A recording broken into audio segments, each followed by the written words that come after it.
very good morning and good evening to all of you. Thank you so much for joining.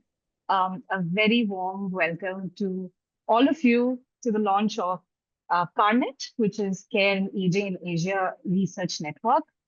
I'm delighted to introduce all of you to this new platform, envisioned as an inclusive space where we can reflect on care, imagine our aging futures, and learn from one another's experiences of both caregiving and care receiving. Um, in many Asian contexts, including India, aging populations face significant challenges in the absence of adequate social support. Traditionally, the intergenerational family care has been the primary form of support, yet this too is under strain. These shifts are deeply felt not only by older people, but also by their caregivers. In my own ethnographic fieldwork among older people and their kin in the metropolitan cities of Calcutta and Delhi in India, I've often encountered adult children who feel guilty for not doing enough for their parents. One woman in her late 40s visiting her parents in Calcutta shared how often she felt guilty about not spending sufficient time with them, despite their never demanding it. Poignantly, she recalled how her own mother had carried a similar burden of guilt when circumstances compelled her to relocate her father to a care home after her mother's death. Her mother would often say, um, quite until she was, I mean, even until she was later diagnosed with Alzheimer's, that perhaps he could have lived longer if I had kept him with me. Such narratives illuminate the deep existential dilemmas associated with caregiving, which can sometimes even echo across generations. CAARNet emerged out of a desire to bring scholarship into dialogue with meaningful social and policy interventions, while also approaching this creatively with the hope that younger students will join and cultivate curiosity in this field. As some of you already know, CAARNet is anchored at the Center for Law and Humanities, which is a research center within the law school at OP Jindal Global University, located in the northern part of India. Alongside on-campus activities, we aim to host webinars and create avenues for engagement with colleagues across Asia, with a particular focus on South Asian, East and Southeast Asian societies. Today, we will also launch our blog and photo journal, made possible thanks to the very thoughtful essays and evocative photographs contributed by many of you, which capture the lived textures of aging in everyday life. We will share the link to our new website on the chat box shortly. It contains the blog section, which is called Echoes and Edges at the Threshold of Care and Critique, and our first photo journal, which is called Montage, Care and the Camera. And we welcome submissions all year round. Please drop us an email at caarnet2025@gmail.com. We'll be putting that up on the chat box as well to stay connected with us and to be added to our mailing list. I'm especially fortunate to share this journey with my collaborator, Dr. Yoshiko Miyata Ishioka, who's a gerontologist and a psychologist at the Jindal Liberal Arts School. Both of us at CAARNet feel extremely privileged and delighted to welcome Dr. Sarah Lamb to deliver today's inaugural lecture. Many of us know her work very well. For me, as for countless others, her scholarship remains foundational. The depth and nuance she brings to understanding aging and care and the comparative lens she employs to show the many cultural and medical ways in which aging is constituted are both very inspiring and theoretically enriching. With great delight, I will now introduce Dr. Sarah Lamb. Dr. Lamb is a Barbara Mandel Professor of Humanistic Social Sciences and Professor of Anthropology at Brandeis University, USA. Her research focuses on aging, gender, families, ethical strivings, and understandings of personhood in India and the United States. She's the author of numerous articles and books, including White Saris and Sweet Mangoes, Aging, Gender, and Body in India, which was published in 2000. Then in 2009, her book, Aging and Indian Diaspora, Cosmopolitan Families in India and Abroad, was a path-breaking study. Being Single in India, Stories of Gender, Exclusion, and Possibility was one of her later publications. And as an editor, the book Successful Aging as a Contemporary Obsession, Global Perspectives was published in 2017. Dr. Lamb is also the editor of Rutgers University Press book series, Global Perspectives on Aging. With support from Andrew Carnegie Fellows Program, Dr. Lamb is currently writing a book on her fieldwork in North America and India titled I'd Rather Be Dead Than Old, Visions and Dilemmas of Aging Well. So we will listen to Dr. Lamb's inaugural lecture for about an hour or so, followed by a brief interaction session. And meanwhile, please feel free to share your comments and questions you will see a Q&A box on your screen. So you can put in your comments and questions there. At the end, we will take them all together.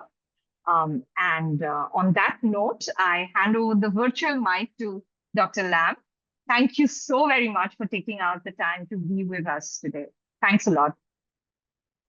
Thank you. Thank you so much for the generous introduction and for inviting me to participate in CAARNet, this new, very exciting research and public scholarship initiative.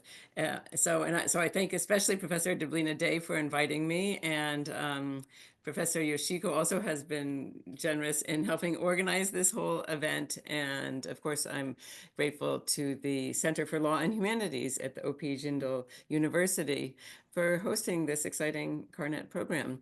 So yeah, it's just an honor to be here, and I look forward to the Q&A and discussion at the end. So let me share my screen so I can share my slides with you all. Okay, share. Get the slideshow in its present. There we go. Okay, can everyone see? Can you see my? Yes. Okay, great. So when I first began, these are just a few slides from very early fieldwork of mine in the 1990s, studying aging in West Bengal. And before I get to those, let me just say that the share of older persons is increasing at an accelerated rate in almost every country around the globe. So no wonder that in many societies, aging is a growing political and personal preoccupation. But when I first began to study aging as a cultural anthropologist many years ago, and that was before we had point and shoot cameras, so it was hard for me to find any pictures of myself in the field. But when I first began to study, then aging was kind of a marginalized topic. Many people in my field didn't think it was theoretically that significant or interesting, and sort of just dismissed as applied or sort of social worky, about only care in a narrow sense, but not a rich anthropological topic. And in a very early essay, anthropologist Margaret Clark in 1967 published an essay in the Gerontologist, launching aging as a field in anthropology. But she said that until then, that there had been like a vacuum in anthropological attention to age, as if scholars believed nothing noteworthy occurs between the achievement of adult status and funerary rites. And since then, my fieldwork, my PhD fieldwork became this first book of mine, and people did find the book interesting. It's still assigned in many university classes, and so I and other colleagues really launched the field of anthropology of aging. And now, I'd say many years later today, especially over maybe the past 5 or 10 years, then aging has come increasingly to be seen as mattering, becoming a rather hot topic in many fields. And this new research network is a good illustration of that surge. People are starting to see aging as key to understanding important social, cultural, political, economic, and personal trends and transformations, both in Asia and around the world. So my argument or assertion for today's lecture is that old age has many tales to tell. Discourses and experiences of aging offer at once a morality tale, a medical tale, a governmental tale, and an existential tale. As a morality tale, old age illuminates ideas about what makes morally good and bad bodies, selves, and forms of care. When old age tells its tale of medical scientific aspirations, it reveals how much science follows and energizes further the contours of the morality tale. They're intertwined. For instance, is the aging body viewed as a challenge for medicine to conquer and control? Or are its changes accepted as natural, inevitable, and appropriate for this stage of life, rendering them less suitable or even inappropriate as targets for medical intervention? When aging tells its tale of governmentality, it illuminates the workings of the state in constructing and caring for particular kinds of citizens, and somehow finding ways to deal with the current challenges of population aging that almost every nation around the world is facing. As an existential tale, old age tells about the meanings of life, fears of, or acceptance of death, and the condition of human transience, the fact that none of us can live forever and change is part of human life, whether that's something that people understand and embrace or hide from or try to conquer. And wrapped up with that concepts of time and place. And old age has even more tales to tell about regarding sexuality and capitalism and more. And that is why scholars across the social sciences and humanities, in law, also in philosophy, should listen to what it has to say. Importantly, also, these kinds of moral, governmental, and existential tales, old age tales, are highly varied, grounded in specific contexts, social, cultural, political, economic, historical contexts. So there is no one universal aging. And that's why insights from the Asian contexts should become more and more relevant within global dialogue on aging, and may help both scholars and the public to recognize the kinds of assumptions underlying globally circulating models about aging, circulating models of normative models often of good and bad modes to age and to care for the aged. And these models often go unrecognized in their guise as scientific and medical or natural truths. So in this sense, the comparative lens can be extremely valuable to unsettle naturalized assumptions. So, okay, what to come today in my talk this evening for all of you, morning for me, is I'll go through some highlights, some ethnographic examples illustrating these kinds of tales. And let me also just start quickly with a note on my methods and my sources. So my own ethnographic materials derive from 3 decades of fieldwork on age and aging in India and in the United States. The image on the right comes from the United States here. I started my field work in India years ago as a PhD student, and then increasingly my own home country of the United States began to seem very fascinating and almost strange to me. So recently I've turned a lot of attention to studying aging in the US, and that has been really fascinating to me. And in both contexts, I work with people from a range of socioeconomic conditions, race and ethnicities, caste, class, urban, rural. In the US, I've concentrated on what's called often the coastal elite communities of both the Northeast and California, where I'm from, but I also have extended my fieldwork now to the US South in the Bible Belt region, which people proudly refer to as the Bible Belt, who live there often, and it's just been very fascinating. In India, I still do work in the rural area of Beerboom, where I first did fieldwork years ago. I've maintained long-term connections there. And I will draw on today a little bit because inaugural lecture for if your ambitious research initiative focusing on Asia, I wanted to bring in China a little bit too, because I have 2 PhD students working in China now. And one of them is focusing on aging, Hui Wen. I'll mention a little bit of her work also. And I also do research in Calcutta, and in addition to working in this rural area, this is just one image from a Calcutta apartment complex, Udita, which maybe some of you know of. I lived there once for several months, and there was an active senior citizens club practicing laughter yoga every morning, which was delightful to take part in. And many of these people, their children live abroad, and some of them have bought them these nice apartments here. It's one way of caring at a distance. In a new kind of way that Deblina mentioned, that many people now are, older people in India are living apart from children. So crafting new ways of managing aging and what it is to age and how to receive care. And then I've been doing field work also in various care homes, often called, as you know, in English, old age home, using the English term, or Bridasram here in Bengali. Here we go. And then trying to look at how the elite practices regarding aging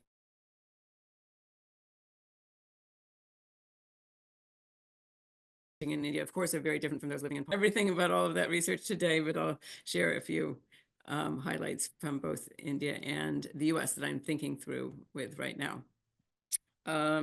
So although my focus today is supposed to be on Asia, I do weave in some comparative materials and perspectives from the United States, because this comparative lens has been foundational to my thinking. It helps make visible in one context what otherwise might be taken for granted or invisible in another. Anthropologists have a saying of making the strange familiar and the familiar strange. So first, maybe they'll do field work in an area that seems strange to them because it's not where they are from or grew up. You come to understand it very well. That helps you see your own home environment as the strange one. And sort of this back and forth, that kind of comparative lens for me, I find very productive and insightful. So about old age as a morality tale, I'll spend the longest on this topic today and do the other ones more briefly. Every society tells stories about aging. These are not just stories about wrinkles or decline, but morality tales, visions of what it means to age well or poorly, and what these paths reveal about who we are as persons. Such tales also turn quickly to the question of care. If aging bodies and selves inevitably need some tending, where should that care belong? With a disciplined individual in practices of self-care? With the family, bound by love or duty or convention? With the market through care for hire? Or with the state as a matter of social justice and government responsibility? So in this first section, I begin briefly with the United States to provide a context for bringing the Asia-focused materials into dialogue with these contemporary trends and globally circulating discourses.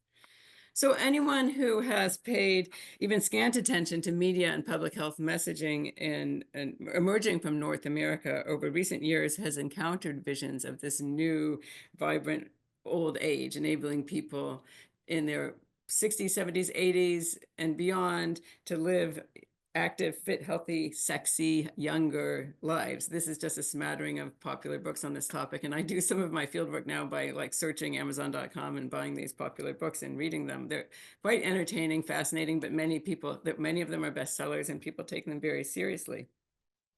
So so-called successful, healthy aging envisions postponing or even eliminating the negatives of old age.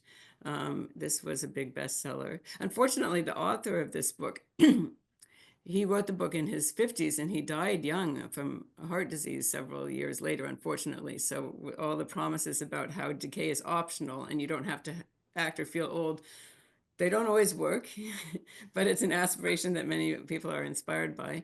And these aspirations are traveling around the world. They proclaim, these authors, why you can choose to live like 50 until you're in your 80s. In your 80s, my man, we mean it. Most of us really do not have to age significantly. So the underlying ideology here contends that the individual is the one who bears responsibility for staying fit, youthful, independent, caring for themselves, healthy through things like exercise, eating kale and other healthy foods, plant-based diets, etc.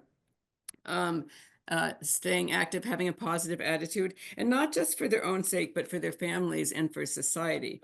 The hope is that by engaging in these anti-aging or healthy aging or successful aging practices, basically avoiding aging, it's not becoming old, it's a project of the self, but it can also make old age is prevent you from becoming a burden on family or society, and that's one of the premises. And this makes old age the one stage of the life course that many in North America currently are striving to eradicate. Um, so, like much of American culture, such successful healthy aging models are taking root globally, shaped and inflected and varied according to different cultural and political contexts. Um, and actually, first, let me just mention a few examples of how this plays out in my field work. For one, it's not considered appropriate or polite to use the term old to call someone old. You can say older. You can't write about this in publishing also. Editors will say, oh, you must get rid of the term old or elderly. Can't use that. So it becomes like a sort of a bad word, a taboo topic. And then, of course, in everyday social interactions, people are saying, oh, you don't look your age. Oh, you're looking younger than that. Oh, you're not. Oh, wow, I didn't think you were this age. It's a kind of a flattery. And then people will fess up to me. These are just some quotes from my field work. Nobody talks about aging except to say, don't do it. Karen is a yoga instructor at 63. She says, I don't think any of us really accept aging very well, if you're really, really honest. Otherwise, why do I color my hair and keep working out to feel good? We're fighting it all the time. We are fighting it all the time. Sandra at 84. In my mind, I'm not a senior, not to be conceited, but I don't look like I'm 84, more like in my 70s. I guess I feel like I'm 30 or something. And Marilyn, what God gave you, you're supposed to use to the fullest, right? So if you've got a sense as to how to maintain your health, exercising, and taking care of your body, then that's what you should do. So a kind of a moral responsibility to others in society, and in this case, to God also. So, of course, many people feel pride in their anti-aging efforts, but the flip side of pride is blame and shame and embarrassment. Here's one man who has to walk with a cane because he has a ruptured disc in his back. And he remarked to me, we live in a culture now where people in their 20s are seriously exercise conscious. And now we're told that it's probably even more important in older age than it is for people in their 20s, but I'm not doing it. I'm embarrassed by what I've done to myself physically and my complete inactivity right now, unproductivity. So the sense also that if you become old, you're less productive, which doesn't work as well in a capitalist, very productivity-oriented society. Paul mentioned that he blames himself. There may be issues I have related to obesity, for example, and that's poor stewardship of your body. My knees hurt because I've been carrying too much weight. That's my fault. If I have health issues related to my lifestyle, I should feel bad about that. And I see this in everyday talk, which I try to analyze, people often using the terms good and bad, these morally infused terms. So you're good if you choose healthy foods or exercise. Bad, oh, I'm so bad, I'm going to take a piece of cake today.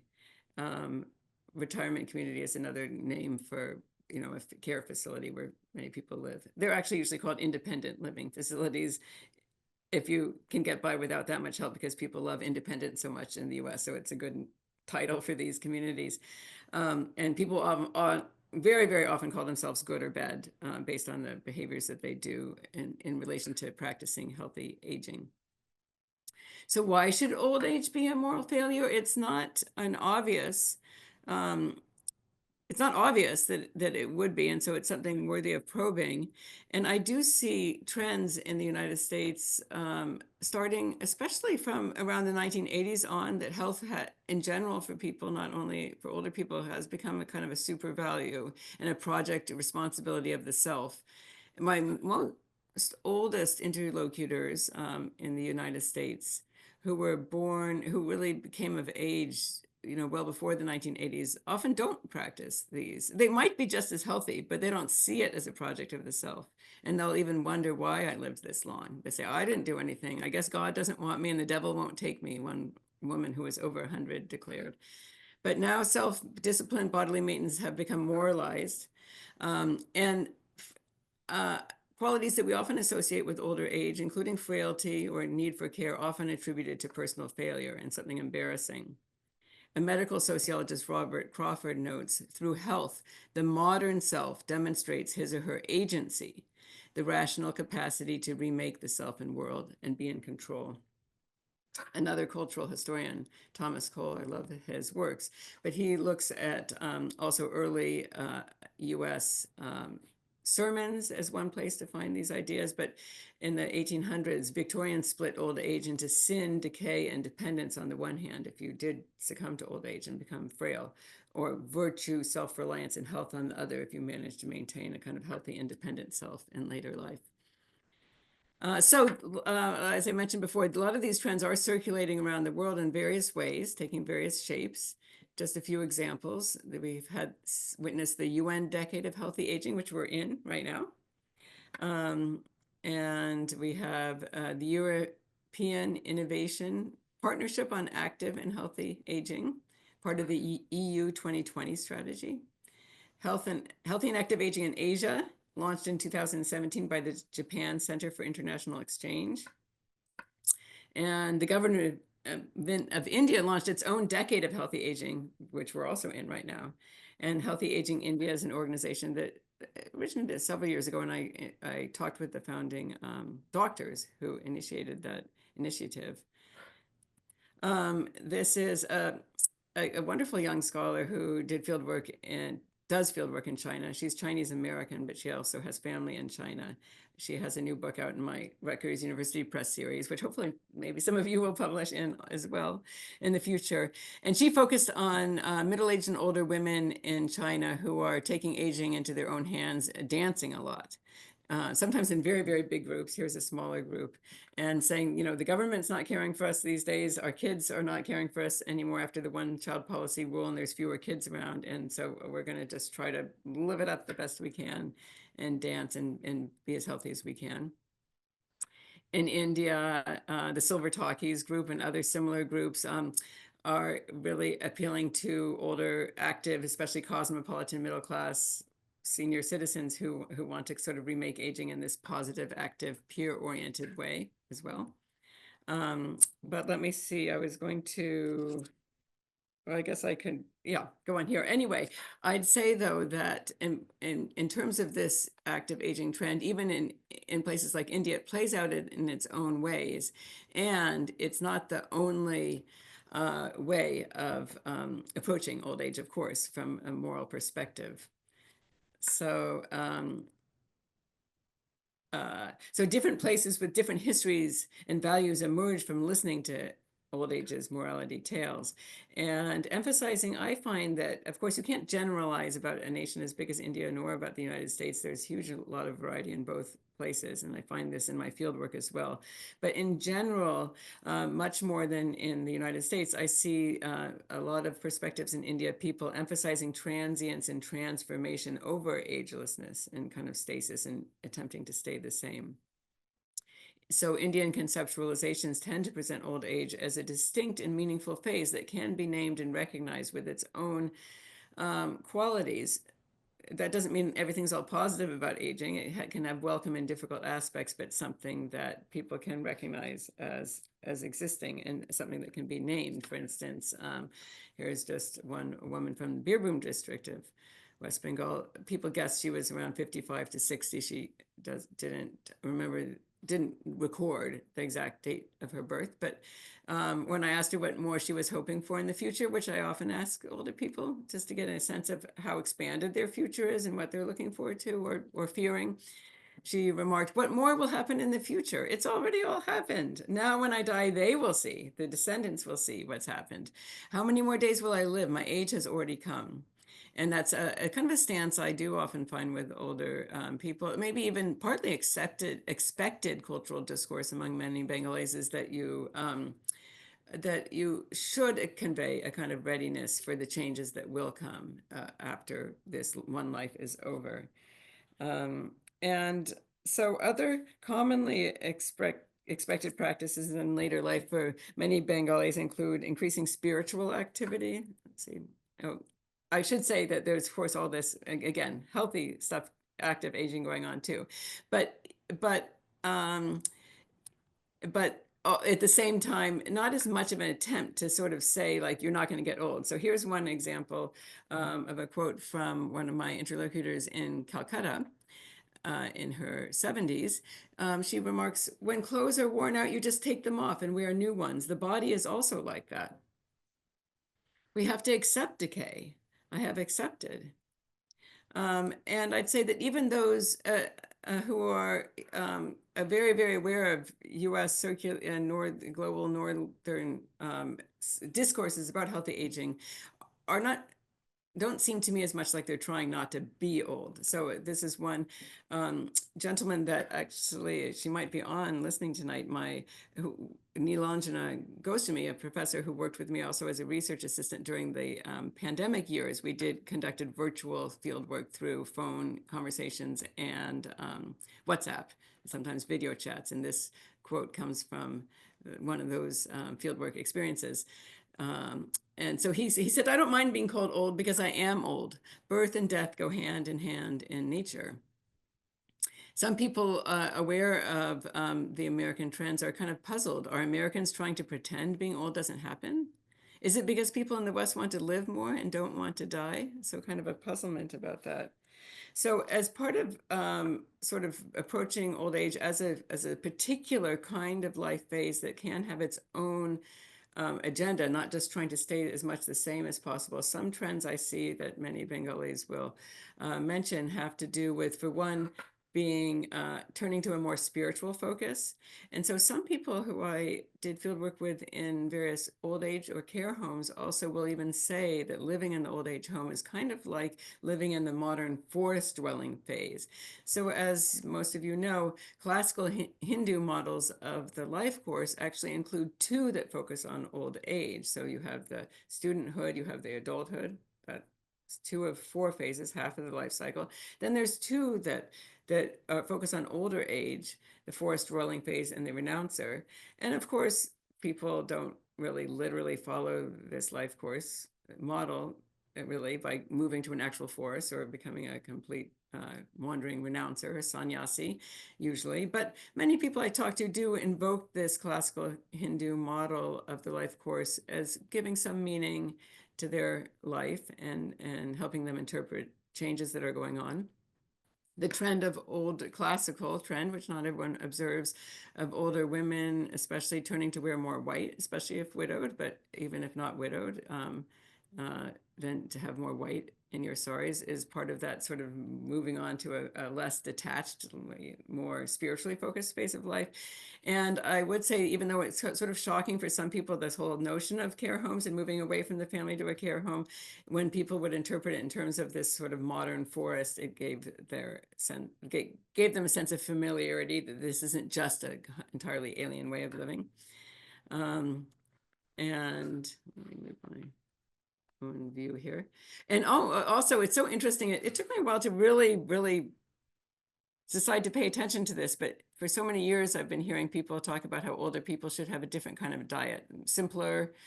And when I would go to these old age care homes also, they would always tell me proudly about how, well, of course, we give simple food for these people. They need to have simpler food, less oil, less spices, less rich. And some people then would start describing it to me in terms of, age-appropriate diets rooted in Ayurvedic principles like daily routine or dinacharya, which aligns food and sleep with age and constitution. And one gentleman mentioned what you can do. Many people would say this kind of thing to me. What you can, sorry, my own screen, I'm in the way of this. Let me move this. Well, okay, what you can do it depends on your age. What you can eat at age 25, you can't eat at age 85. What you can drink at 25 years, a person at age 85 wouldn't be able to drink and would fall sick. Your body would not allow that. So this kind of recognition that bodies change and that there can be different appropriate things to do at different stages of life. Now, I wanted to, though, mention that in every society, of course, there are people who don't follow the dominant prevailing norms. And in terms of a question of also these moral tales of aging, if you diverge from dominant norms, like in this case, Jayanti D enjoying wearing red, then you can invoke some cultural criticism. But she's proudly declares, by she says, I'm fighting against a social evil. She doesn't like the idea of having to switch into a markedly sort of old age phase of life. She doesn't deny that aging is happening. She's proud of being older, and she really is enjoying this phase of life, and says that she actually has more free time now to socialize with friends, to cook, to enjoy herself because she has fewer obligations. But she does get some criticism from her neighbors for not only wearing red too much, but even doing all of her own cooking and just being very independent, doing her own marketing, etc. But she proudly shared these pictures with me over WhatsApp with these captions. That's me dancing near the pool just a few days ago. That's me enjoying myself at a party very recently, wearing red. Another one of my interlocutors who I've knew for more than 30 years, because I kept on visiting her and she only died last year at about 100. Koi Rabo, who I wrote about in one of my articles that featured life stories of widows. And she became a widow at a quite young-ish age before having children. And well, she was in her 30s, so it wasn't like a child widow. But in convention with the times, especially earlier, she had to have a strict vegetarian diet, wear only white, never remarry, etc. But one pleasure she clung to were these emerald green earrings that she didn't take off, and people would tease her for it, that she's still having the green earrings. She kept on wearing them and wearing them. Even here, she was teasing her and saying, oh, would you give that to me? Now you're so old now. Would you give those earrings to me? And she's like getting nervous. Does this girl really mean this? I ended up deciding to buy her a green shawl one of the most recent times I visited, and that's how she's wearing this brighter green shawl, and she was very delighted to put it on. So it just shows that complications and trends. There's prevailing norms and discourses and moral codes in every society about how to age, and there's also people who resist those norms and fight against them. And even the resistance helps display the norms too. So it's a great ethnographic technique for understanding, is to look at people's forms of resistance as well. So care is a central morality tale of aging, how to care for older people or how to care for themselves or how to prevent the need for care. And so this is something very important to look at. And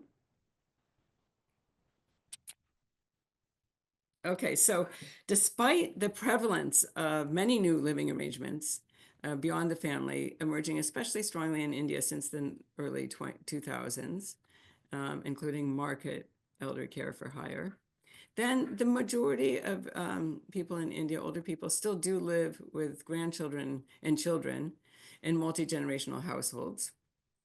That's what I try to look at Indian census statistics and other demographic studies just to keep up with the trends. And the percentage living in multi-generational households is declining. Even 80% is not 100%, but it's still the majority way. It's the way that most of the older people now alive today in India sort of expected that this is probably what's going to happen with them, but many of them are grappling with the idea that it's not happening anymore, that they're living in multi-generational families, and many of them are the ones who actually even encourage their children to go do other things, to live abroad, or to go to other cities for work, to develop their own lives, and not asking for or demanding care, but then having to really negotiate a new way of living. And then there's others who, of course, live with their families, and you would go and ask. I especially see this in rural settings. If you say, "Oh, are you going to continue living with your kids, when you get older?" Just to see, just to ask the same questions I might ask an urban person. And they might say, like, of course, where else would I go? And the kids also who might be present nearby, like, what are you asking? What's this weird question? So there is a lot of difference across social class and rural urban contexts in India. But in terms of global figures, co-residence with children or grandchild is still the most common arrangement in Latin America, in the Caribbean, in Asia, and in Africa. Some studies list India and Nepal as having the highest incidence of co-residence in the world. And in Europe and North America, it's very different. Husband and wife in a two-person household, 72%, living alone, 19% in the US. And only 4% of white Americans older than 65 live with children. it's higher rates among various ethnic groups, some of whom were immigrants from other communities. Um, it can be dismaying and startling for many of today's elders to be considering ways of aging separate from kin. This is from an earlier sketch from a news story. You see the younger generation of sons leaping eagerly after dollars and pounds abroad, while the older people line up lonely and forlorn and confused in front of a Vriddavash or old age home. From one old age home I used to visit a lot in South Calcutta, one of my favorite interlocutors. Interlocutor is a word common in anthropology now used for those that you speak with. So your fieldwork participants, interlocutor, speaking with people. And she mentioned with our own eyes, we had never seen or known anything like this, the whole idea that there could be a concept of a care home. And she had a son and daughter-in-law, but she felt that they placed her here against her will. Now this imprisoned life is mine. To go visit, you had to unlock the gate for security reason, but she felt trapped in there. She could have left. She was physically fit, but you have to sign out and get permission to leave. It's often a very controlled and contained life, especially the less elite of these homes. There's a huge variety of these homes in India now. But on the other hand, I have found that many people will look to care homes as a place to receive appropriate dependence and care.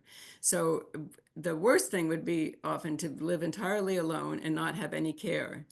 This idea that when you're older, you appropriately need care and can be dependent, just like young children are appropriately need care and can be dependent, is quite prevalent among those I know in India. And so many care homes are even called things like Sheva, and they emphasize in their advertising that they can offer Sheva and service to elders, bring bed tea, bring food, offer loving attention.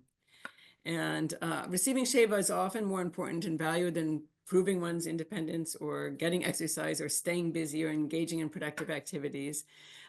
These things that I mentioned are just very, very popular among older Americans, but I'd say less prevalent in my everyday fieldwork in India. People do hope to die while their hands and feet are still working without being fully dependent. That's very, very common. Yet Mala Ghosh mentioned to me just very practically, in old age, you have to be dependent. You can't be not dependent your whole life. So she and her husband, still married, live in Calcutta with each other. Their children live abroad, and they don't want to bother their children to come back for old age care. So they're just looking into old age or care homes for the future because she realizes the practical, accepting way that she's going to need some care. And in China, because of the one-child policy, it's quite dramatic that for many years now that's changed. China is now trying to encourage more natality, people having more children, partly in order to help care for older people in the future and also to bolster the economy. But when China instituted the one-child policy for many years, there was a slogan saying that, don't worry, your kids don't need to care for you because the state will care for you. But actually now older people are saying and criticizing the state, saying they never followed through. There are some social security benefits, but not sufficient. And not the kind of the state, even if they offer money, they can't offer sort of companionship and love and attention. So many older people now are finding severe care gaps in contemporary China. And one way they're doing this, my PhD student is studying this burgeoning health supplements market for seniors in China. It's a huge trend. It's a big part of the market economy. And some people in the public and some children are worried that it's a scam because these supplements cost a lot. Not only protein powder, but other things. CoQ10 is very popular and a few other products that are supposed to help your health in various ways. But she has found through her field work that the main thing the seniors are seeking actually is care and community, sociality. So they go, you don't just buy the supplements, you go to a place where these younger sort of nephew, niece type people are selling them, and they organize community outings, social events, trips to nice parks and things. And then as part of that, you buy some supplements. You can get massages. So my PhD student, as part of her fieldwork, she would give the massages, chair massages. They'll take your blood pressure. They'll maybe accompany you to the hospital if you have an ailment that really urgently needs to go to the hospital. So they're selling, in a way, health supplements as a way to make money, but they're also selling a kind of a new form of care and sociality. I just want to go back to the US briefly as a contrast. So this Rowe and Kahn are the people who are attributed with founding the successful aging theory originally and movement. They did a big study among many Americans, and they present independence, the desire for independence, as a fact, which is often true in the US. It's a very cultural fact. They pronounce that older people, like younger ones, want to be independent. This is the principal goal of many elders, and few issues strike greater fear than the prospect of depending on others. And then in my US fieldwork, I do see this. I used to critique this book for presenting that as a fact. Like, how can they just assume that all people want to be independent? Because it's not something I see cross-culturally in the same way. But in my US fieldwork, the need for care often evokes terror, fear, dismay, embarrassment. People will say things like, kill me first, oof, oh, I don't want to need, oh God, if I ever need care like that, oh, kill me first. That's why I'm right now drafting my book that I'm currently working on, I'd Rather Be Dead Than Old. So as I mentioned, diversity, though, ambiguity, gaps between ideologies and lived experience exist across any national cultural setting. And so, for instance, this beautiful, wait, let me go back to this essay written by author Ursula Le Guin, who's daughter of anthropologist. She writes, to tell me, she wrote this essay when she was in her 80s. To tell me my old age doesn't exist is to tell me that I don't exist. Erase my age, you erase my life, me. And she's writing in response to people saying to her all the time, like, oh, you're not old. Like she'll say, oh, I'm old. Oh, you're not old. That's what you're supposed to say in the US. You're not old. But she says, look, I am old. Let me learn from this age, enjoy it the best I can, embrace it. And then I had mentioned to you that I find in India much more acceptance of change and transience, but of course there's variety there too. This one very posh elder living community I visited in the outskirts of Summer decided to use young forever and like immortality as its name and motto. And I was approaching this with an older gentleman and his wife who lived there. He was driving his own car. He's in his young 80s and driving his own car there. And he was approaching it, very excited about the title. See, this is not an old age home. No, this is a, young forever. What do you call it in yours? A retirement community. That's a fine name. We don't like to call it an old age home. And he was very proud of his kind of youthful, ageless style persona. And this place inside has a gym and a small swimming pool. And it's trying to adopt this more sort of active aging kind of globally circulating trend. So just to point out some important variety. So about summing up this old age as a morality tale section, we see that listening to tales of old age brings moral frameworks and cultural systems into view. By asking people about aging, we uncover not just personal stories, but also understandings of the value of change or not changing over the life course, and the moral codes shaping people's worlds about how best to live those latter years of life, how best to care for people in those years as well. So I'll be quicker on the remaining sections, although they're all raise fascinating topics. So in terms of old age as a medical tale, cultural standings of aging illuminate not only moral values, but also illuminate and entail medical and scientific frameworks.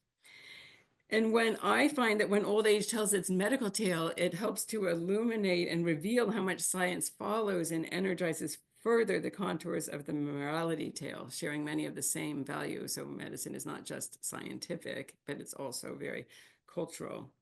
And while biological processes of aging are universally recognized, the ways medicine and science respond to these changes offer a compelling lens for inquiry. What kinds of aged bodies are considered normative and desirable, and which are deemed medically deviant? Is the aging body viewed as a challenge for medicine to conquer and control? Or are its changes accepted as natural, inevitable, and appropriate for this life stage, rendering them less suitable or even unnecessary as targets for medical intervention? So over the past few decades, aging has become increasingly medicalized in many parts of the world, perhaps nowhere more than in North America, Sharon Kaufman is one medical anthropologist who examines hospitals and how the US medical industry has normalized extraordinary life extending treatments, making longevity an end in itself and creating aging as a challenge to be medically overcome. There's so much dollars spent in the United States on the last often days and weeks of life, an extraordinary amount. It's as if people don't, often many people don't accept that dying is natural, and each death is often seen as a failure, even by doctors. Many family members also are kind of so fearful and uncomfortable that they are asking for more and more treatments. Now, on the other side, there's many Americans now who are worried about this kind of thing and signing various documents, including do not resuscitate, that mean that if I'm failing at home, don't send me to the hospital. So it's something that people are debating a lot. You do see these medical scientific, these are all written by people who have science backgrounds or are doctors, various books. I just think it's just kind of strange, like why we age and why we don't have to. Aging is a disease, and that disease is treatable. The science and technology of growing young, ending aging. So it's very aspirational, very ambitious, I think unrealistic. But of course, if people can find some scientific medical advances that will help end some suffering and prolong good health, I can see the appeal. Just one example of one of my interlocutors, Marjorie Newman, someone I worked with for many years. She mentioned she's ambitious about using medicine to the extent possible to keep up her healthy body. So I had 2 knee replacements, and I'll just do anything I have to just be very active. I have aches and pains, and I try not to focus on them. But if it stops me from doing what I want, then I'm going to do something about it. I'll have the parts replaced one by one until I have a whole new bionic body. I mentioned that I had met the doctors who founded Healthy Aging India and interviewed them, and they promote health and activity for many people in India, things like more walkathons, etc. Healthy aging for dignity and independence is one of their mottos. And they do see, they have mentioned to me that they think that more people in India should get medical treatments for easily treatable conditions, like say, like cataracts. So not simply to say that, oh, if I can't see as well, that's just because of old age. Go get your cataracts fixed. But they and many others I speak to also do think that it's maybe not appropriate that many people believe that advanced age justifies limiting life prolonging interventions, very medically invasive life prolonging interventions, with a good death often defined as one approached consciously and willingly in later life. My PhD student, Hui Wen in China, also mentions on her Chinese seniors' health-seeking behaviors when they go to the supplement markets. And she says, she just was commenting to me recently that they're more likely to seek ways to coexist with the aging body, giving it enough attention, but minimal intervention. And they turn to alternative medicines to treat certain ailments, ease pain, or to strengthen the immune system for seasonal illnesses like cold or COVID. So more preventative measures. And like I mentioned before, often as a social way of feeling like you're receiving human care. And the idea of eradicating aging sounds too progressive, she said, and ambitious for China's more pragmatic culture. So again, we see a huge amount of variety. And the dynamic interplay between old age, morality, and medicine, and how local social moral values and political economies shape medical practices and aspirations, while medicine in turn influences societal and personal responses to aging and end of life. So in terms of its governmental tale, by listening to tales old age tells, anthropologists and others can also learn much about the workings of the state in constructing particular kinds of citizens. Recent scholarship highlights that chronological age, while seemingly neutral and universal, has been deeply implicated in the rise of modern governance, bureaucracies, and capitalist economies. Far from being a transparent marker, age has been deployed to grant rights, exclude individuals, and manage populations, key elements of what Michel Foucault labeled biopolitics, the political strategies and techniques used to manage and control populations on the level of life, the politics, bio, life, and politics. And Foucault himself viewed old age as a key biopolitical field of intervention, one that can never be completely eradicated, because people do get old, but he wrote about it as problematic. These lines are not that famous of Foucault because he focused much more extensively on other topics, including sexuality. But he did write that old age is problematic because the phenomena of old age can incapacitate individuals, put them out of the circuit, or neutralize them. So he focused on the inability to keep on working and being productive in the labor force, so then have to be cared for in some way. So we can see from this perspective why nations around the world are really concerned about how to manage population aging. If increasing numbers of people are living longer, and sometimes in many societies are having lower fertility now, Japan and China are two places where not everyone is reproducing at the same rates. Actually, many countries now, Italy also, we're wondering about this in the US. So will there be a larger and larger amount of people who are dependent, who are not productive in the workforce and who need care, but who will care for them? So it's something that states are worried about. And this is one, I think, sort of implicit, sometimes explicit movement behind the healthy, successful, active aging movement in Europe and North America, that if older people can take care of themselves and sort of forestall aging, then we won't have as much of a big problem of dependence as part of population aging. But of course, each nation deals with these questions differently.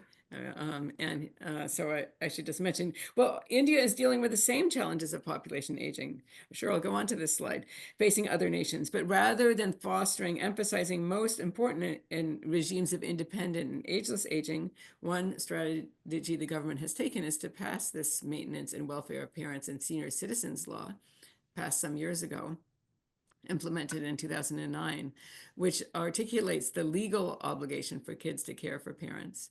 And sons and daughters-in-law may be jailed or fined for parental neglect. And as part of that, it's interesting, I think, to read bills and laws and the debates that lawmakers make to try to understand the underlying cultural premises. And one line from this bill under the need for legislation is that it's an established fact that family is the most desired environment for senior citizens or parents to lead a life of security, care, and dignity. So they mention in their bill that it used to be just a matter of tradition that families would care for their elders. Now, since we see changes in our society, we need to codify this in law because family care is best. So we see the social, cultural situatedness of particular state biopolitical projects. And China passed a somewhat similar law. They also, even more recently, I think in 2013. So it's also a law saying that children must give attention to their parents. It's less that they should need to economically support. The Indian law emphasizes economic support. India mentions visiting on like religious holidays, just often enough to give them some sort of social emotional care. Otherwise, they also could potentially face fines or jail. Another young scholar that I have worked with, collaborated in certain respects and helped publish this book of hers in my series, a fantastic new book, came out just this year, earlier this year. Because of the one-child policy, created this upside-down population pyramid with too many older people and not enough younger people available. And because social welfare programs that the government has provided are not really sufficient enough to give them on their own a meaningful old age care, both economically and socially. So she says that retirees have to plan for old age on their own. And many of them have responded by doing things like going to the health supplements market, a social place, and also this dancing. Finding peers. They say they'll play a day, count a day, just make the most of their aging if they can. She says that these stories paint a portrait of life at the limits of effective governance, like governance that doesn't give enough affective care, emotion. Showing that while the state can attempt to control life trajectories, partly through regulating forms of reproduction, it cannot determine people's attitudes about their own experiences. So sort of aging and meaning of life beyond these state programs. So let me move on to the last of these tales, the existential tale, which is something I've always been really interested in. I think that's one reason I'm interested in aging from even as a young person.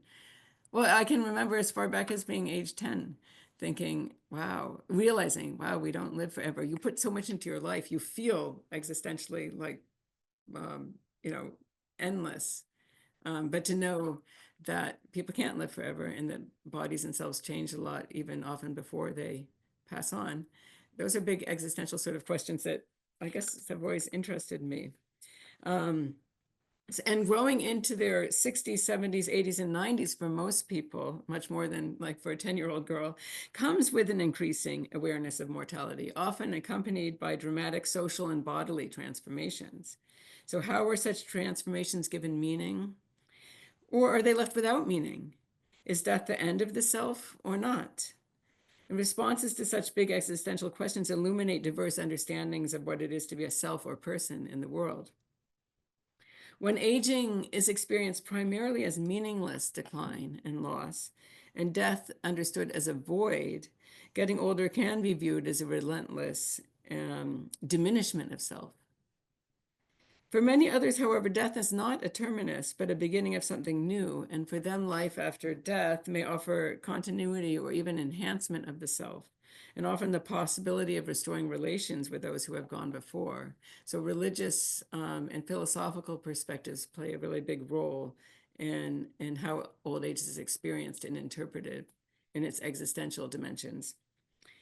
The feeling of finite time, I believe, motivates many older Americans to embrace the ethos of the successful aging movement. This idea that we don't have that much less left to live. Many people feel that after they die, they're just gone. So to make the most of this moment, this body and self, to optimize this one and only body and life. And this outlook is especially strong, I have found, among secular-oriented individuals in North America. In India, most people I know, even many of those who do not consider themselves particularly religious, I know many people who say, oh, I'm not really very religious, but it's still very common to think of, to even take kind of for granted that the soul will live on in various ways after death, maybe reincarnated, just some kind of soul being present. I'm sure that's not universal, but so many people I talk to will mention that to me, including I'll come back to Purnima D, one of my closest interlocutors. Now she has passed away. Um, when clothes are worn out, I mentioned this before, you just take them off and wear new ones. The body is also like that. So, and she would remark constantly, making these casual remarks, and I would jot them down in my notebook. Herself getting used to the fact that she will pass on one day. And she did have a hope that she would pass on before she became completely dependent, because she had never married and she actually didn't have children. Her brother, who she lived with for many years, had already passed on. Her parents had passed on. She didn't have children. She did have a close circle of friends, but she was fearful of becoming completely bedridden. So when I learned that she had passed on without a long period of decline, I was grateful for her sake that she had passed on the way she had wanted to. And she remarked, the body will not die, but the body will die, sorry, but the soul will not die. Wherever I go, I will go somewhere else. God is a giver and a taker. Today is mine. Tomorrow I will go, and the day will be someone else's. I should not be sorry for that. Um, and I do hear this, I was going to say, once I started doing more field work in more strongly Christian religious communities in the US South, in the Bible Belt region, I would hear similar perspectives in some ways, like this sense that there is a future that we're really looking forward to that's going to come. Ideas about heaven are very different, I think, than most Hindu notions about the afterlife. It's often a very ideas of a kind of a fixed place. You go there. People will talk about the body going there as well, because the idea is that Jesus also rose, got his body back, and went to heaven. So actually, I asked people, well, if your body goes to heaven, what age will the body be? And people would think, this one group of people in a Bible study, people from their 60s to 80s in a Bible study, thought that was an interesting question and debated among themselves. And they said, well, I don't think it would be old, because heaven is perfection. And they kind of said, well, probably not a baby either. Well, maybe 30s. The body up in heaven might be like 30s. So, and this one woman said she was looking forward to heaven. Oh, it's going to be beautiful. Yes, no more crying, no more pain. I'll get to see my great grandma, my grandma, my mother, my dad, cousins by the dozens. I'll finally get to meet Jesus. And another man, he was from the Bible study group. They have a Bible study for older people that meets every week. He said, I think we Christians have a lot less fear of dying than non-Christians. You know, death is not the end, it's just the beginning. So if people do have a sense that something is going on after this life, I think some of the declines of aging and the sense of that this life will end are not as scary. Um, Although I think another finding I found through my research is that if you think of aging as normal, it's also not as scary. So regardless of the reason, whether it's a religious reason or some other if you can interpret aging as part of the normal human condition, to me, it seems a lot less scary. So I have one very secular doctor in the Boston area who worked with a lot of dying patients and seen death. She also says she's not scared of aging or dying. It's normal. And, I'll live my life as best I can, then I'll die. So these are all such fascinating questions. Um, and so I guess when it's not expected as a normal part of the life course, um, trajectory or part of the normal self, then to truly change in old age can be a shock. And for instance, I've heard this from other people too. This is my mother-in-law here with my daughter recently. She moved in recently into a senior care home because she was having trouble living on her own. She lived on her own until age 90 in an independent house. We persuaded her to move in. It's called a vibrant and active independent living facility, but they offer some assistance, meals, etc., tons of activities. It was very much a shock for her to think that she had to move in there and even to use a cane. She delayed using a cane, even though the cane makes her safer. But anyway, she said to me recently, with such dismay in her voice, I didn't expect aging. I didn't think I'd be here. That's the hard part. So let me move on to just a few concluding reflections.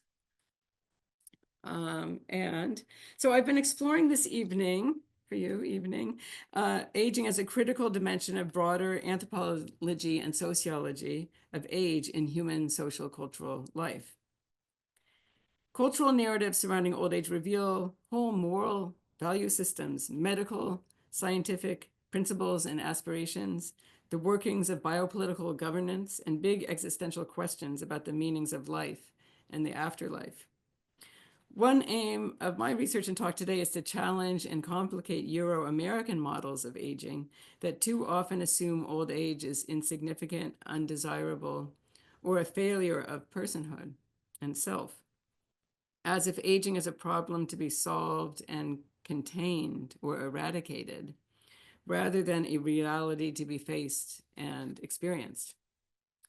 Could we not instead examine old age as part of life itself, a particularly rich liminal period of transformation, rather than a condition to be stabilized, resisted, or rendered invisible? And is this more holistic and honest perspective that I've just suggested we might try to cultivate, is it more prevalent in India? So if so, or in China or other parts of Asia, it's something that this CARE group research network can explore so that those in global northern contexts could learn from. Let me mention, this is in my book, Exploring Successful Aging as a Contemporary Obsession and Global Perspectives, in the preface, I write about ageism. The more obvious or sort of basic definition of ageism is this first one. It refers to prejudice or discrimination based on a person's age, akin to prejudice based on a person's race or sex gender at the root of racism and sexism. Ageism also additionally goes beyond prejudice against particular older individuals, let's say others, to entail a broader, pervasive aversion to and embarrassment about the condition of old age in general, that old age in general is bad. This is often internalized, so old age in general in oneself and others and in humankind. This kind of ageism is what it's good for us to recognize and try to critique. And my last closing message I'll say is that I think that what happens is that when people can feel pain and shock when reality doesn't match their expectations. So it's not any one particular event that are in isolation devastating, but rather the way events do or do not fit with expectations. So for instance, I do find some people, older people in India, shocked, let's say if their kids aren't caring for them, or if they can't live in a family situation with kids in old age, that because it doesn't match their expectations. Less shock that their body might need care. And in the US, I see this shock if you do need care. And no one expects to live with their kids. Most people don't. I mean, but just that you're old. So if we can learn from each other through these kind of comparative perspectives to realize the range of things that might happen when you're older and the range of needs you might have, hopefully maybe more of us can be less shocked by what does happen. And so let me yes, close with that. I see Deblina is back on to be able to help deal with the Q&A, and I just welcome any questions, comments, suggestions, corrections, the things that I overgeneralize that you say, oh no, that's not true for me, etc. And thank you very much. Let me go to my. Thank you so much, Dr. Lam. That was just so nuanced and insightful, extremely enriching for all of us. I'm sure there's so many takeaways from this, from your lecture, really. But I think one of the things it does is that it does provide these frameworks to think about what is good old age after all. And thanks so much for sharing those very thought-provoking anecdotes and photographs from your so many years of research in India and the US. Um, it also makes me wonder how these frameworks are um, not only intersecting and overlapping in very interesting ways, but they're also constantly, probably in constant flux. Yes. And how do we think about that in different cultural contexts? So that was something that I had in mind, but I'm going to leave it at that and request all the attendees, if you have any questions, please feel free to raise your hand and I'll try to unmute you and you can ask your question directly. There are a few questions on the Q&A box. Yes, we have received 3 questions. Okay. Two And from the flux idea also so important. I mean, things change so rapidly regarding aging and maybe most things in life. And it's really important to study. Yeah.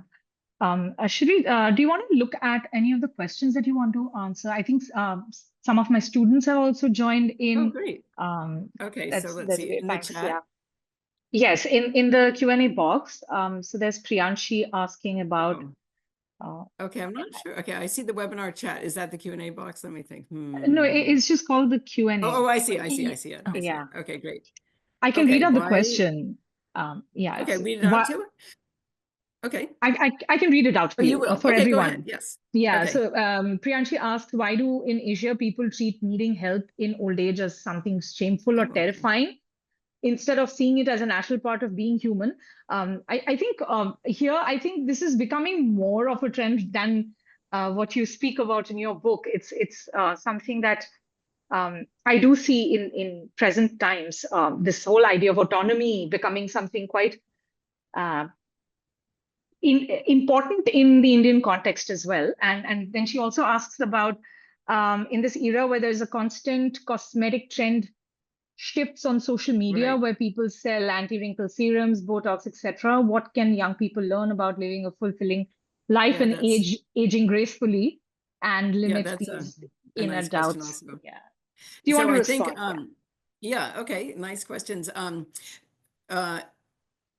I do think that the idea that old age and needing help is terrifying and shameful is much more prevalent actually in the US than in India. I would reverse the question, the way it's phrased at the very beginning.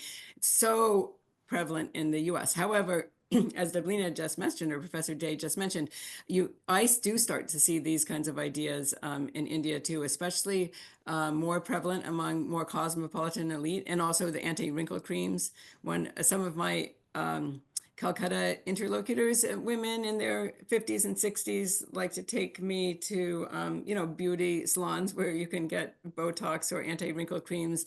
One woman said that we're older, in earlier generations might invest in gold. Now some people are investing in Botox, which is quite expensive to keep themselves looking good. One woman likes me to bring anti-aging products from the US because she thinks maybe the US products would be better than what she can get in India. So I think all these things, it's partly because of social media, are circulating around the world, this idea that to be young and ageless is better than to be, let's say, old and having wrinkles or showing signs of age. And it's just a globally circulating trend. And so one thing that is interesting for us to study is like what are the values underlying these trends? How do they play out differently in different contexts and according to gender, social class, etc.? You see just huge varieties. I still find in rural India, dyeing hair is quite common for women. Not everyone does it, but to dye your hair black is very simple. You just get some hair dye and put it on. You don't see as much of this whole anti-aging trend with serums and things like that. It's definitely more of a cosmopolitan elite practice.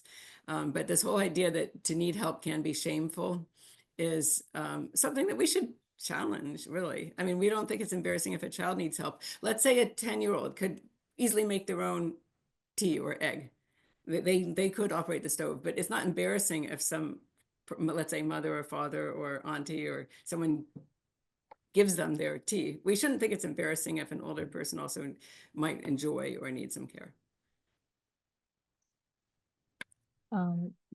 We move on to the next question. Harsha asks, do you think older adults are sometimes overlooked in the healthcare systems due to I do ageism? think If so. so, Yeah, I do think so. I think that's an important question. So you have I was more highlighting in this particular talk, the other trend that you see in some nations where you investigate maybe too much into older adults, too much healthcare. But in the US, we can't even barely say that because people will get attacked for being ageist. And I do think that the other pendulum would be when you say, well, actually, we don't need to invest in the healthcare of this person because they're old anyway. They're going to die anyway, or disease is natural to old age. It's hard to know what the right balance is. Both extremes are dangerous. And I do think, I did mention that these physicians I talked to who founded Healthy Aging India do think that it's maybe ageism and a different understanding of the naturalness of changing bodies in old age, that they say that many older people are overlooked for some very useful kinds of medicine in India because of thinking that the old body changes anyway. And so why should we correct it? So I do think we shouldn't spend some of the extraordinary, elaborate, expensive life extending treatments that are put into very old bodies in the US are painful. They don't really result in that much benefit. Like someone lives 2 weeks longer, suffers a lot in the hospital. I think we should try to not do that as much, but yes, conditions that can be treated, give someone pleasure, doable treatments, we shouldn't exclude old people from that. So it's something that bioethicists, those in the healthcare field and those working in gerontology and aging should work on. It's an important question.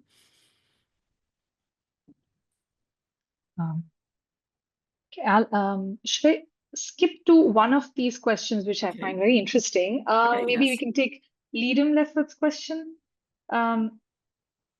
who asks that, or is it a comment? Uniquely anthropological in that we are all aging. Aging. It is not a case of going anywhere yeah. to do the anthro of aging. I like that. In one sense, we become our own interlocutors, but that's also been basically remarked about what it means to be an anthropologist anyway. But this is happening to all of us. Wasn't there a book issued after his death by the Columbia anthropologist who documented his own death? Should we not recognize this as part of our discussion of the anthropology of aging and perhaps overtly include it in our statement about aging, including our own actual and felt ages?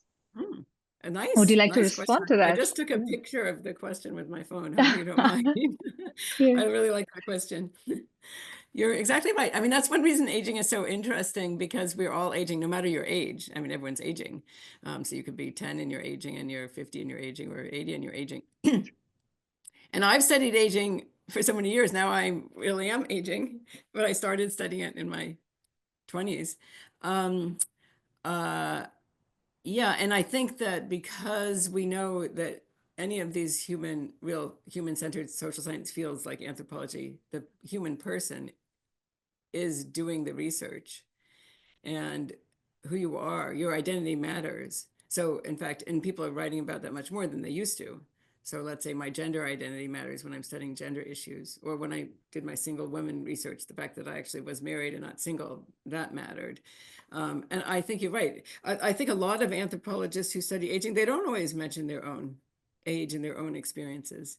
But I'm trying to put that more into my newer book, which I'm trying to make more public facing. And I think that is one way the editor I was working with says, just put your own self in there as much as you can, because it will be more engaging to the audience. And I think important, yeah, I like the things that you say very much in this question.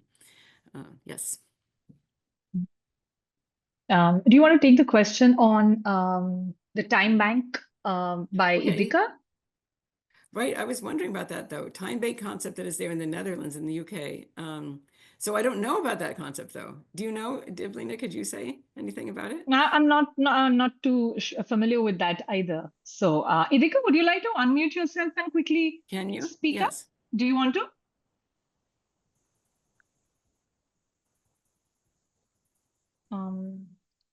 I'm just trying to unmute you. Yeah. You can, I think, Okay. speak now. Yeah. Go Yes. ahead, Idika. So essentially, the concept itself revolves around younger people essentially putting in hours. So it's community service, which accounts to hours, and they get logged in. And once the younger people they grow older, they can utilize those hours and have someone else work for them Oh, in the same wow. capacity. Wow. Fascinating. Great. Thank you for mentioning that. I'm going to look into that more. Because I know some other really interesting things that the Netherlands is doing also with care homes. I'll get back to the time bank idea that you just mentioned in a minute, but let me mention in these care home communities, then let's say a retirement community where there's older people living in apartments. Younger people, some of them are students, graduate students or college students. They can get free housing. They can also have their own apartment there. But they have to do a little bit of, well, they're just there in the community, and they're supposed to do a little bit of service, like eat meals with some of the residents and help out with grocery shopping. It's not a huge job, and they get the free housing. There's a nice YouTube video that I show my class sometimes about this concept and how it works there, and both the younger and older people tend to love it. So what you just mentioned, the time bank, is kind of similar in some ways.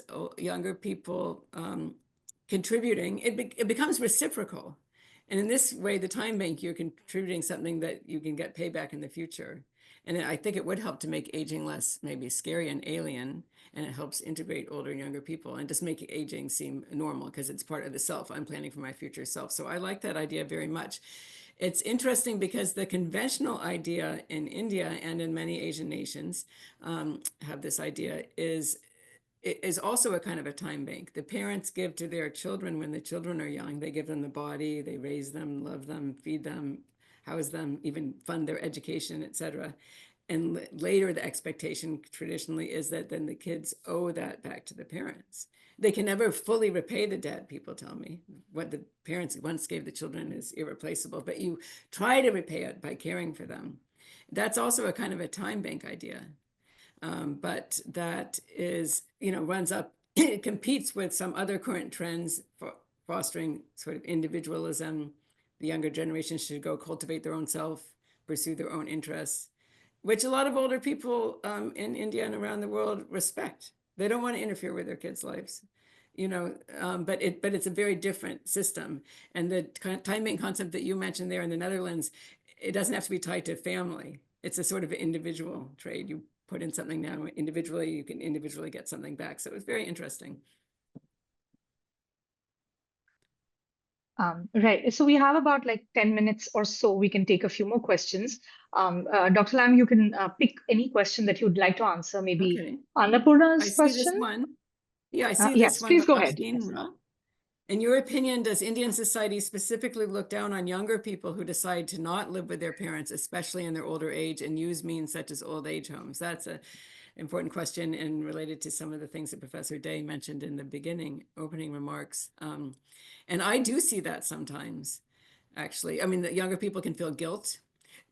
An old age home is still something that is embarrassing to many people, both that their parents would be in it or for the older people going themselves. And on the other hand, a lot of parents themselves are very proud if their children are very successful doing something different than living with their parents and caring for them. And so I think these societies are changing. People are debating it a lot. One thing I've noticed, I first started studying old age homes in India really in the early 2000s when they were quite new. And most of the public discourse and media coverage was quite negative. I mean, some people realize that this is a practical answer to some people who need care and can't get it from their families, but it was often very negative, like we're throwing Indian societies being ruined, our moral traditions are going down the drain. Now, really, a lot of the public discourse, a lot of the everyday talk is much more positive. And I see among a lot of older people kind of an aspiration. Oh, I wish, especially people who don't have that much money and don't have really secure kinship relations. A lot of the single women I did research with said, oh, I wish I could move into an old age home. Gosh, but you need to have money for that. You need to either have money or children to have a secure old age. I don't have either.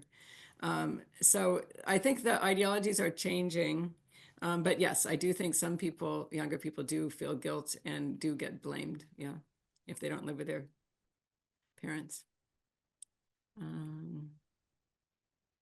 Okay, different kinds of care facilities for the senior citizens in India, other than senior homes. How do they speak to their expectations? In India, the cliche is older people are abandoned by their adult children in present times. What is your take? Right. Yeah, that's related to some of the things I just was saying. It's not just abandonment, that's too simple, but people would sometimes use that term with me. The throwing away, like if you go into a care home, your kids threw you away like trash, fele dawa, it's like trash, threw them away, abandoned.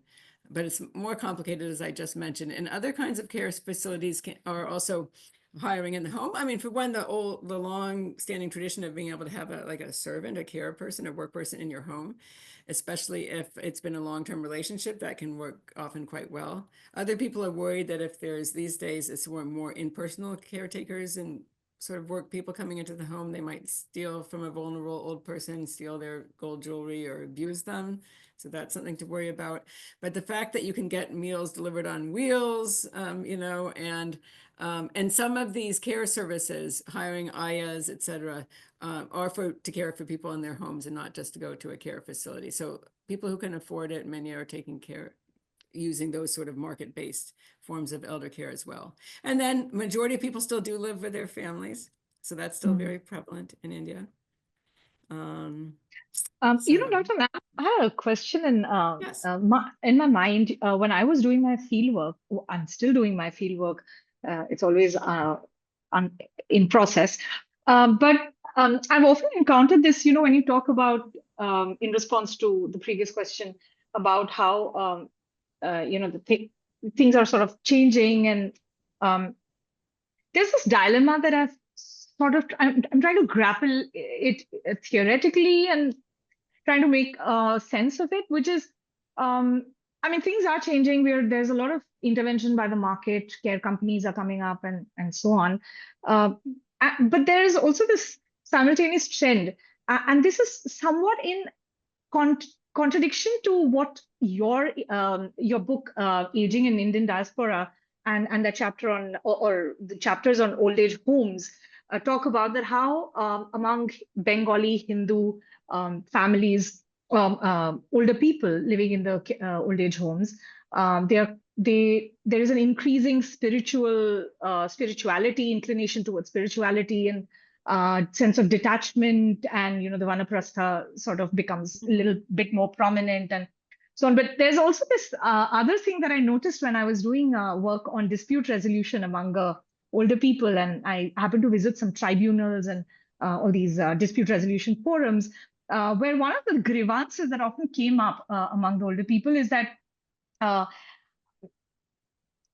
they would often, and these would not be really documented in the complaint letters, but they would often say that it's been 5 years, my son has not given me a new sari.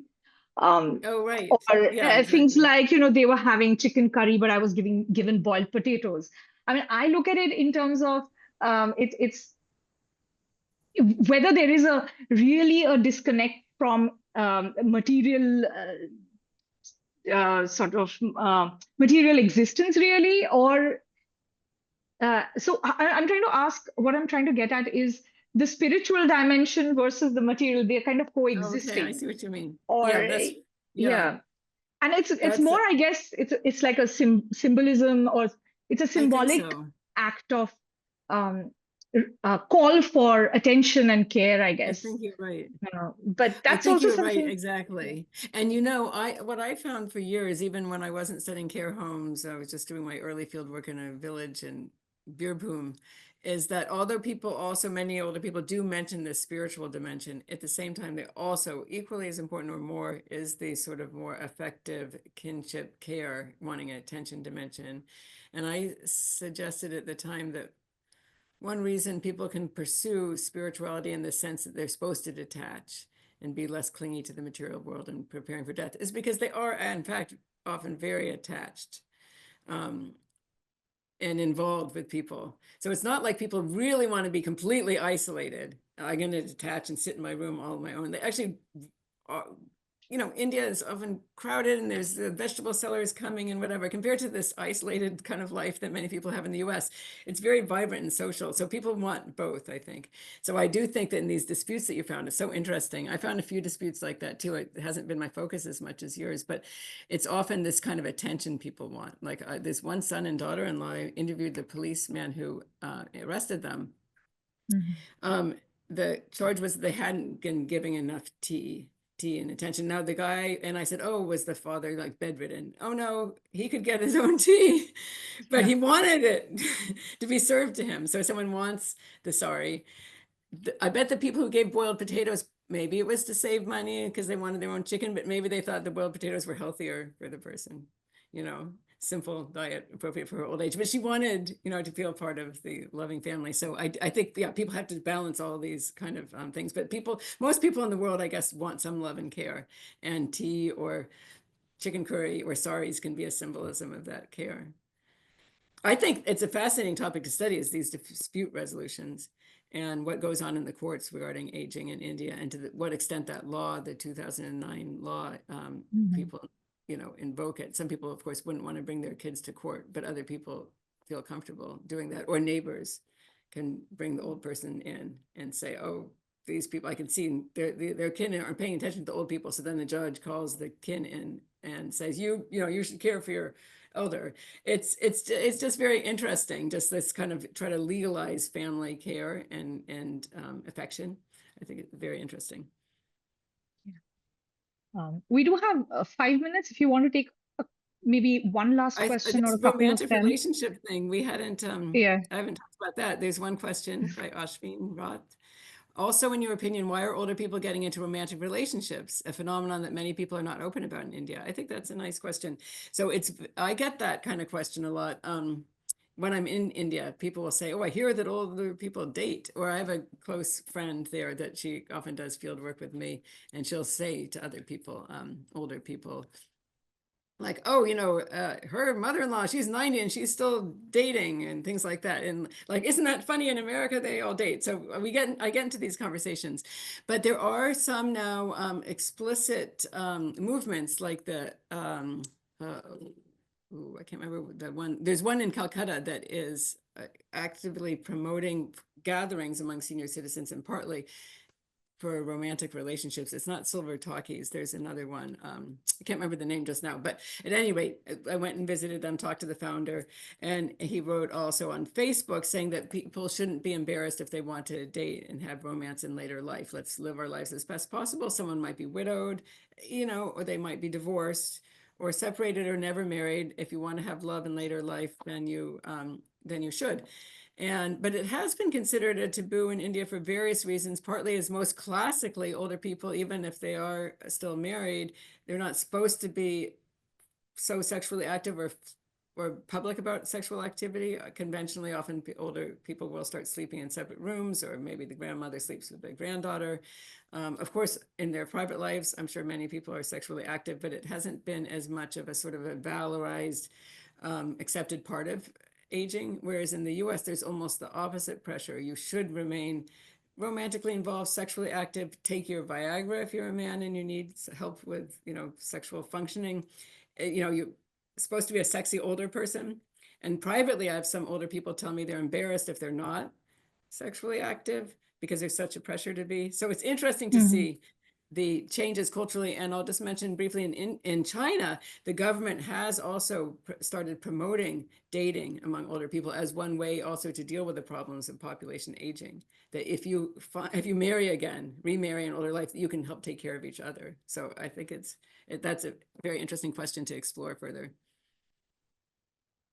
Great. But let's see. During your study, were there intense psychological impacts joining care homes? I did sometimes find this. Did this gradually lead to a more comfortable living for the elderly? Yeah, both things have happened. So I have found that when people first move into a care home, it can be extremely, here in the US too, even though it's more sort of widely accepted as a thing that might happen. Most people don't want that. They want to live independently, alone in their homes. Here in the US, that's the most common trend. In India, maybe the most common would be that you would live with family as a most common expectation for when you're young. So to move into a care home in both societies can be very shocking at first. It usually takes at least a few months to get adjusted, but eventually it can work out well. Because, for instance, in India, you're living together usually. Some people have private rooms at the fanciest places, but more often you're having a shared room with 2 or 3 people. And often that generation grew up in more crowded households, and so they like that shared context. And, chat, give each other support, get some attention, some nice food. So it can work well, and you can get adjusted to it for sure. But I do think that, gosh, I've seen such variety at the homes in India.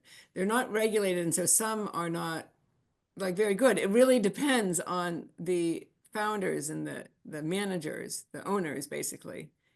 If they're very, very good people, they're trying to do a very good job, and they see themselves as doing a wonderful social service as a way also to make some money. But I've seen some more abusive ones. And like this one case, these ladies wanted a radio because they wanted to listen to stuff on the radio because there was no TV or radio. So I bought them a radio so they could listen, and a cassette recorder with some hymns. They wanted hymns.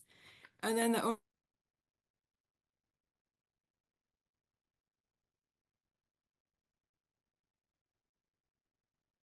owner took it. I went back, they're really abusive. So a very big psychological impact, and it can be good. It can lead to a more comfortable life for the elderly eventually, especially if they move into a good place. And let's see. And I do think that if you're going to be living apart from the family in a care home, it's best if the care home tries to do new things to make a care home good. So care homes are best if there's a lot of activities, if they do the care well, but plus provide other activities for people to do, and not just expect that they're just going to sit there the whole time. And some of the homes I've seen in India don't have as much emphasis on activities as the ones in the West do. So if this is a sort of a Western model, it'd be good to take all the good parts of the model, not just the bad parts. Let's see if there's other. Thanks for all these good questions. Great. I think, let's, we could wind up now. If there are, if anybody wants to actually speak, please raise your hand. I can unmute you quickly and you can ask your question. If there are no, I'd probably then wind up. And I think one of the biggest takeaways or the most important question, I think that that you raised through your presentation. I mean, of course, these were like so many things in 1 hour lecture, but I think this question about where does care belong, and in that, I think in your presentation, this imagery, this visual of dance comes up again and again, and I think it becomes like a moment of radicalization care. It's almost like a feminist strategy of reclaiming I like that. one's age. And I just thought that was just such a wonderful and powerful a way to think about aging in uh, many Asian, I mean, in many contexts, but of course, in Asian contexts where there is so much of moral responsibility cast upon, particularly among women, aging women.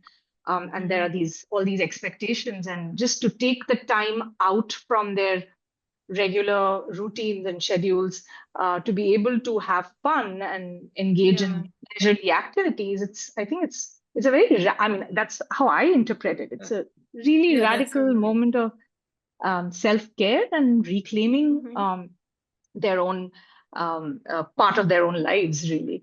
So Yeah, I'm glad you thanks pointed a that lot. out. It's true. I Yeah. shared the one picture from someone in India dancing, an older woman who really And proud to even in dance. China, I think. And then in China, exactly. There's a whole Yeah. movement. Look on, search the web, you'll see like tons of older women, middle-aged women dancing together and learning dances together. So it's a very community, and yeah, reclaiming your aging and just like, okay, let me go out and have fun. No one else is paying attention to me. Let's make this life together with ourselves in a fun way. Great. Thank you so much. I'll hand it over to Dr. Yoshiko for the last remarks. And if you have any questions or thoughts, please feel free to share. Dr. Yoshiko, over to you now. Yeah, thank you very much, Dr. Sararam, for this very thought-provoking lecture and with a lot of insightful questions. So I have a quick question. So you showed us a lot of insightful discourse and narratives from your research, both in India and America, and even your research with your PhD students in China. So what ways do you see for making these multiple stories more visible and part of a public conversations? That's a good question. I'm eager to check out your photojournal, Care and the Camera, and your website with blogs. I do think that we should do more of this multimedia type of work.